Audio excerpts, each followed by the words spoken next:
Speaking of conflicts of interest, piggybacking on yesterday's show, I don't see CNN talking about this conflict of interest much. What about the conflicts of interest in the Bob Mueller case against Trump? CNN, it's all they care about. Now, remember, Allison Camerata said it. If there's even a whiff of some conflict, they disclose it. There are tons of conflicts in this Mueller investigation against Trump. I've been exposing them over a series of shows for the last few days. I've got a few more particularly good ones for you today.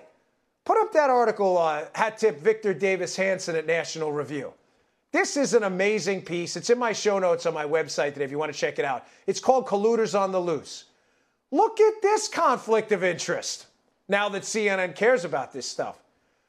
One of the guys Bob Mueller has investigating Donald Trump, as you can see in our highlight, Aaron Zebley, was Mueller's chief of staff, while Mueller was the FBI director. Oh, this is where it gets good.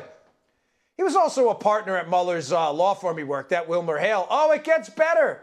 Oh, the conflicts are piling up, CNN. Zebley had recently represented Justin Cooper, who full disclosure, CNN, I know Justin Cooper from my time in the Secret Service. I've met Justin Cooper. Who's Justin Cooper? Oh, the guy that testified that he set up Hillary Clinton's private server and used a hammer? Am I reading this right? Let me see my eyeball. And used a hammer to destroy some of her mobile devices, leaving the FBI unable to acquire them in its investigation.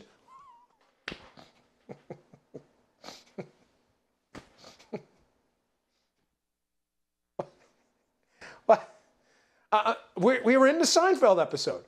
Well, I'm telling you, if you haven't seen it, watch it. George does everything backwards intentionally. So CNN, the captains of conflict of interest now, this is their new story. Conflict, we disclose everything. You think you may want to address that next time you talk to Bob Mueller, that conflict of interest?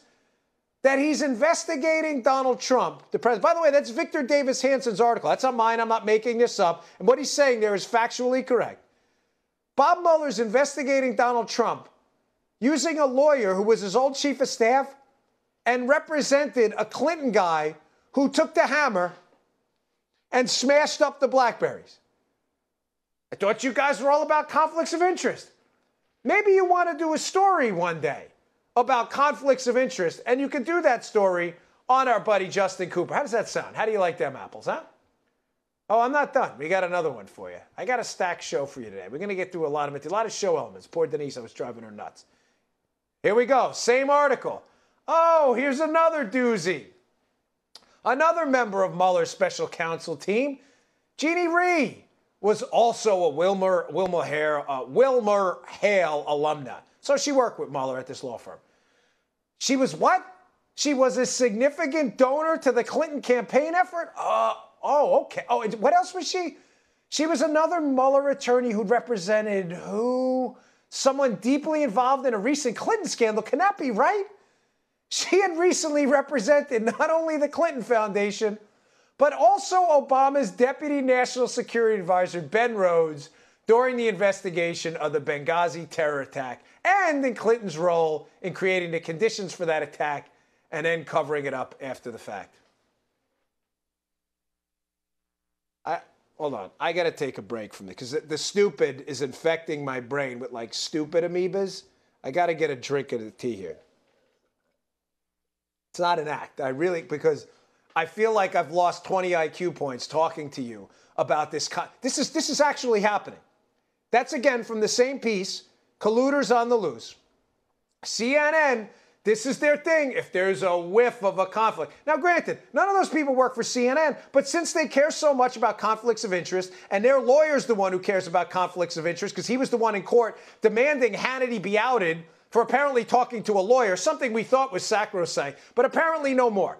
You're not entitled to the right to own a firearm. You're not entitled to speak on a college campus. Now, if you're in conservative, you can't even have a lawyer. This is the new liberal tyrant police state we live in. But you think you may want to disclose, Bob Mueller, that you're investigating Donald Trump using not only a lawyer in Aaron Zebley, who represented the guy who smashed up Hillary Clinton's Blackberries to avoid detection on the emails, but you're also using another lawyer, Jeannie Rhee, who represented the Clinton Foundation? and who represented Ben Rhodes, the architect of the bogus talking points that come out of the White House. He was a fiction writer. No, literally, before he got into the White House. Captain Talking Point, Ben Rhodes. You think that's a conflict of interest? What do you think? Are we all crazy?